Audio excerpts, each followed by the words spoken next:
Here I have a handful of email addresses. Some of them are real and some of them are not real, as you can see here. So our job is to match only the real email addresses in this bunch. All right, well, let's try this out. We're going to begin by doing as simple a match as we can. So we'll use the period.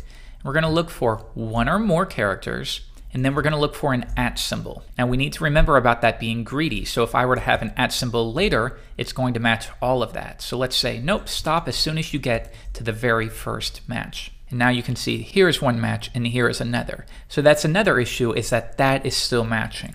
So why don't we turn on multi-line, and then I can say start at the beginning of the string, and that way we don't match anything that we don't mean to. So now we're going to look for the actual name, then the @ symbol, and then we're going to keep it simple again, and we're going to look for one or more of any character, followed by finally the extension, which is going to be a dot. We'll escape that to make sure that it's treated exactly like a dot. And then most extensions are going to be between 2 and 4 characters. So I will say, look for A to Z, 2, 4. And now you can see we're starting to get there. We are matching some real ones, but it also looks like we're matching some things that aren't real email addresses. So we need to make sure that at the very end here, once we've matched the extension, nothing else can follow. So I'm going to press $sign to say, now you should be at the end of the supplied string. And now we are matching this as a real email address, this one, this is not, this is not, this is not, and this is not as well because we have that @ symbol. As soon as I remove that, that turns on. So now we know this is working. So are there any ways we can clean this up? And yes, and what you're going to find is with regular expressions, it comes down to how specific you need to be. So for example, we're using the period symbol here to match any character. If you wanted to be more specific, you could change this. And now you could say, we're only going to allow uppercase or lowercase. So I'm going to turn on the I flag.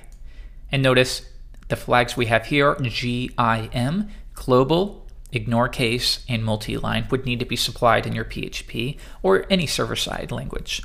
And now we're going to look for A to Z, uppercase or lowercase. What else can they use? Can they use symbols? What about a dash? What about an underscore? So instead, why don't we say accept a word character, and that way we can also use alphanumeric and the underscore. So I'll say that, and then we'll also allow them to add a dash. That way we can do things like jeff-way@envato.com, and that will still match. All of this comes down to how specific you need to be, and you need to make sure you do your research. What if certain things are allowed that you don't know of? What if Jeff !!! at envato.com is allowed?